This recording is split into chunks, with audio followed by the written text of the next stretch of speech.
What is up, everybody? We're on day 214 of our Bible in a Year series, and we're still in Isaiah. We actually have some lengthier chapters today, so let's jump straight in for the sake of time. Chapter 40. Comfort, comfort my people, says your God. Speak tenderly to Jerusalem and announce to her that her time of hard service is over, her iniquity has been pardoned. Excuse me. And she has received from the Lord's hand double for all her sins, a voice of one crying out, prepare the way of the Lord in the wilderness, make a straight highway for our God in the desert. Every valley will be lifted up, every mountain will be leveled, and the uneven ground will become smooth, and the rough places a plain. And the glory of the Lord will appear, and all humanity together will see it. For the mouth of the Lord has spoken, a voice was saying, cry out. Another said, why should I cry out? All humanity is grass, and all its goodness is like the flower of the field. The grass withers, the flowers fade, when the breath of the Lord blows on them. Indeed, the people are grass, the grass withers, the flowers fade, but the word of our God remains forever. Zion, herald of good news, go up on a high mountain. Jerusalem, herald of good news, raise your voice loudly. Raise it, do not be afraid. Say, the cities of Judah, here is your God. See, the Lord God comes with strength, and his power establishes his rule. His wages are with him, and his reward accompanies him. He protects his flock. Like a shepherd, he gathers the lambs in his arms and carries them in the fold of his garment. He gently leads those that are nursing. Who has measured the waters in the hollow of his hand, or marked off the heavens with the span of his hand? Who has gathered the dust of the earth in a measure, or weighed the mountains on a balance, and the hills on the scales? Who was directed the Spirit of the Lord, or who gave him counsel? Who did he consult? Who gave him understanding and taught him the paths of justice? Who taught him knowledge and showed him the way of understanding? Look, the nations are like a drop in a bucket. They are considered as a speck of dust on the scales. He lifts up the islands like fine dust. Lebanon cedars are not enough for fuel, or its animals enough for a burnt offering. All the nations are as nothing before him.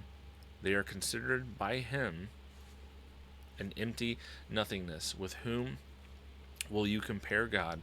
What likeness will you set up for comparison with him?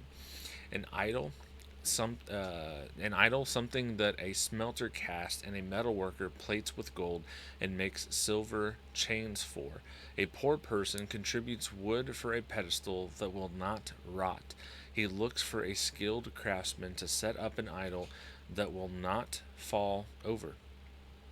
Do you not know? Have you not heard? Has it not been declared to you from the beginning? Have you not considered the foundations of the earth?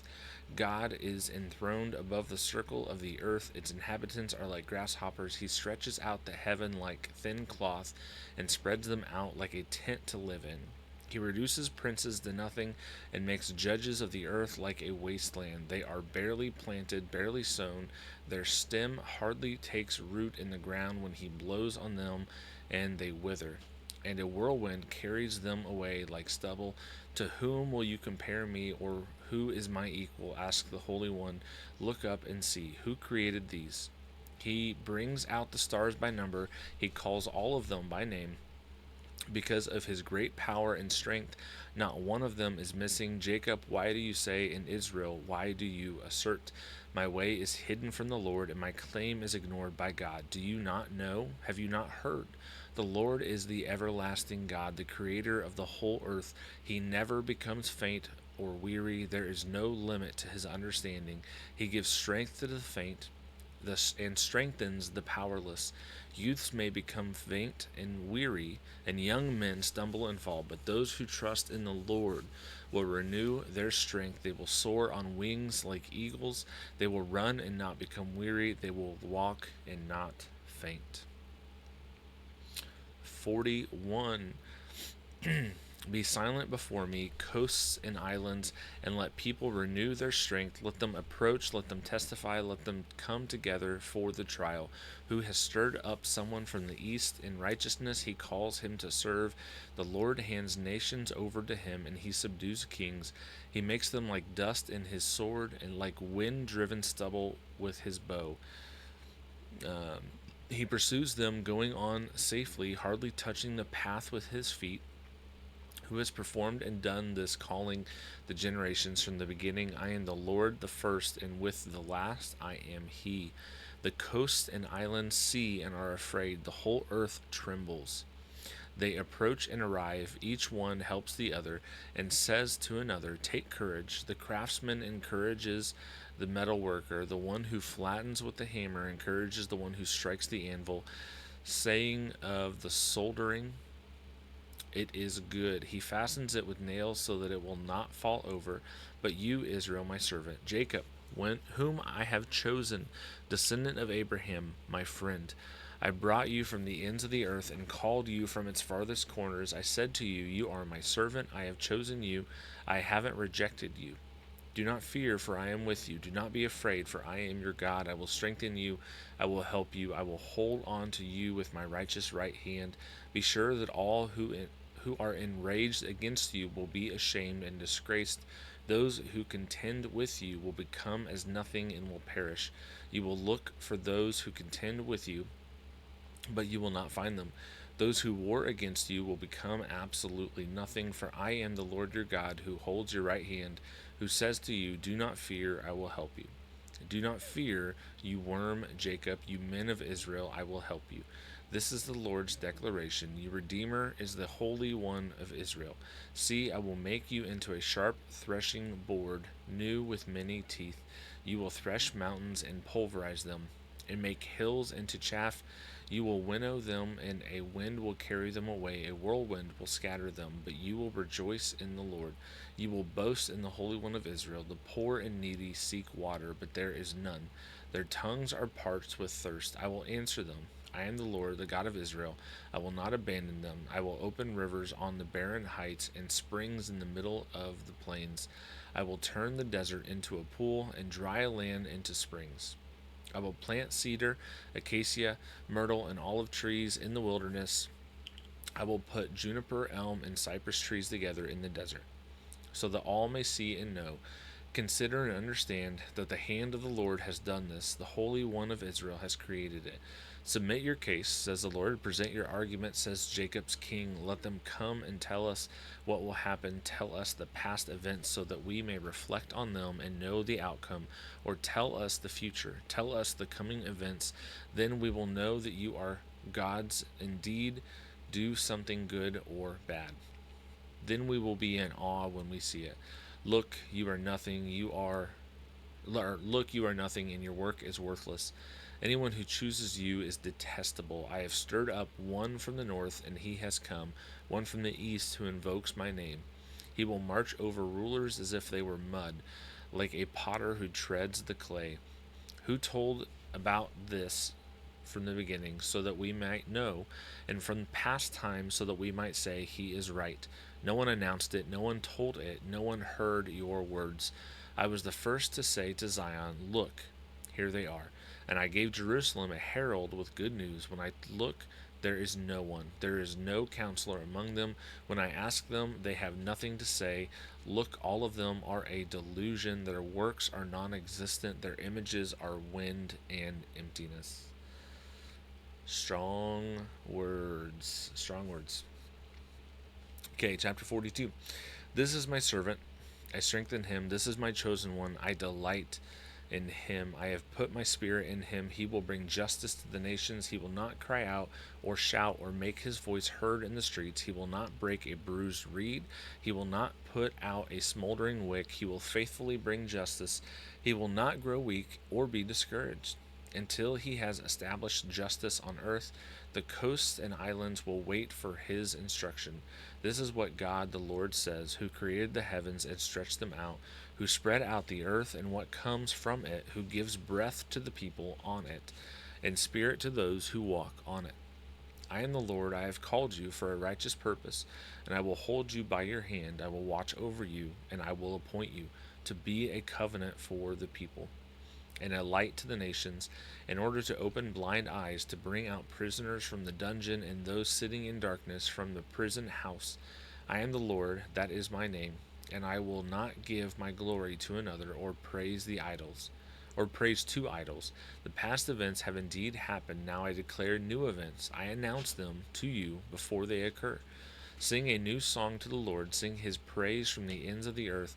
You who go down to the sea with all that fills it. You coast and islands with your inhabitants. Let the desert and its cities shout. The settlements where Kedar dwells cry aloud. Let the inhabitants of Selah sing for joy. Let them cry out from the mountain tops. Let them give glory to the Lord and declare his praise in the coasts and islands. The Lord advances like a warrior. He stirs up his zeal like a soldier. He shouts and roars aloud. He prevails over his enemies. I have kept silent from ages past. I have been quiet and restrained myself. But now I will groan like a woman in labor, gasping breathlessly. I will lay waste mountains and hills and dry up all their vegetation. I will turn rivers into islands and dry up marshes. I will lead the blind by the way they did not know. I will guide them on the paths they have not known. I will turn darkness to light in front of them and rough places into level ground. This is what I will do for them, and I will not abandon them. They will be turned back and utterly ashamed, those who trust in an idol and say a cast image, you are our gods. Listen, you deaf, look, you blind, so that you may see. Who is blind but my servant, or deaf like my messenger I am sending? Who is blind like my dedicated one, or blind like the servant of the Lord? Though seeing many things, you pay no attention. Though his ears are open, he does not listen. Because of his righteousness, the Lord was pleased to magnify his instruction and make it glorious. But this is a people plundered and looted, all of them trapped in holes or imprisoned in dungeons. They have become plunder with no one to rescue them. Oh, too far.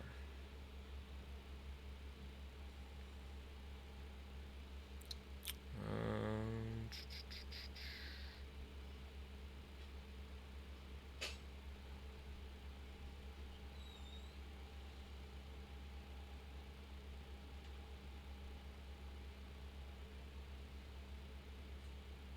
See, I don't remember where I was now. Uh,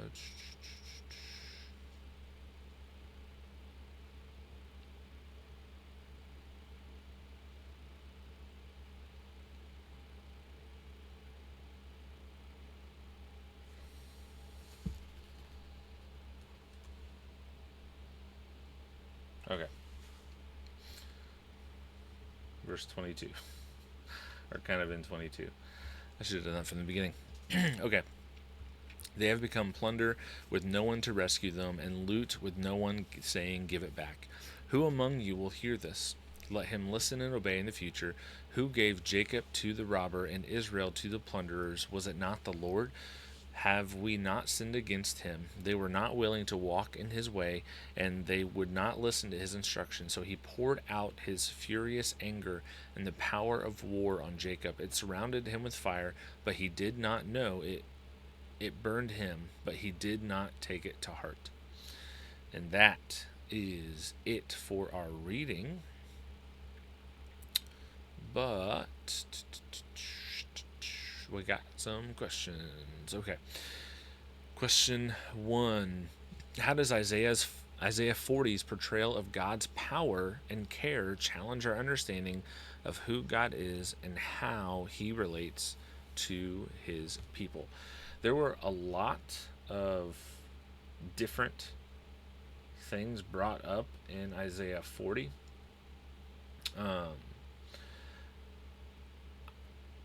I think we see a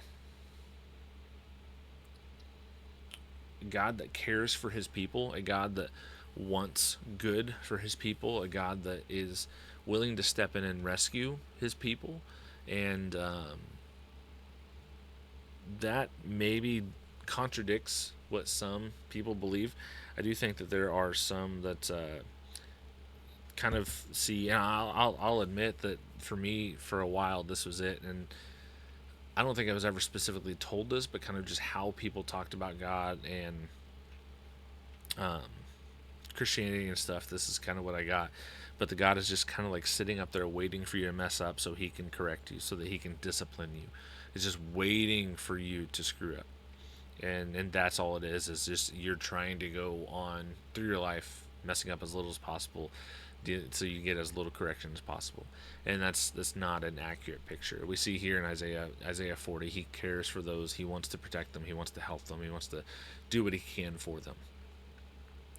Question 2: what qualities are emphasized in the description of God's servant in Isaiah 42, and how do they contrast with worldly ideas of leadership and justice? In 42,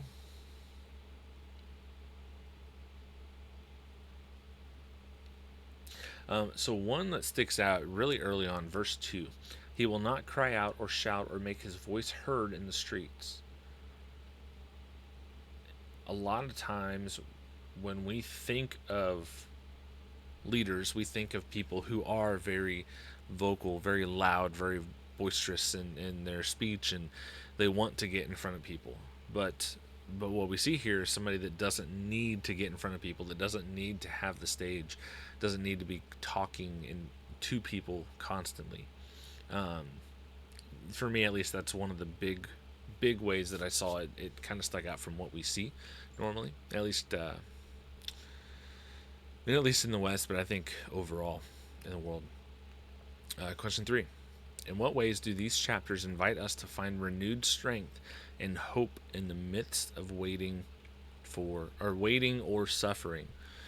Um, I mean, we see in chapter 40 at the end, very, very well known verse. Um, they that wait on the Lord will renew their strength. They'll mount up with wings as eagles. They'll run and not grow weary. They will walk and not faint. It's this idea of waiting on God, and we have talked about that a little bit in what I'm doing with the Fruit of the Spirit book. But the idea of patience, it's waiting, going at God's pace, and waiting in God's place. So where God has put you, staying there until God moves you. And it's not always an easy thing to do. It's not always easy circumstances that you're in. I'd say actually quite often it's difficult, very, very difficult circumstances. But that's part of it, and that's a way that you can show your faith. You're willing to wait on God even when it's not pleasant, even when it's difficult, it's not fun, and it's not what you want to do, but we trust Him and trust what He has for our lives. And that's it for today. Back in Isaiah tomorrow. You're not going to want to miss it. Thanks for watching this video. Don't forget to like, comment, and subscribe, as all those things help the channel grow. If this has been a blessing to you, you can share it with somebody else. It can be a blessing to them, and word of mouth is the best way that podcasts grow as well. So that can be something that helps this channel as well. Come back every single day. We're going to have more content every single day. Bible reading plan. We're going through the Bible an entire year, different teachings, all kinds of just really great biblical sound stuff like that. So you're not going to want to miss it. Come back, subscribe. Thanks. God bless.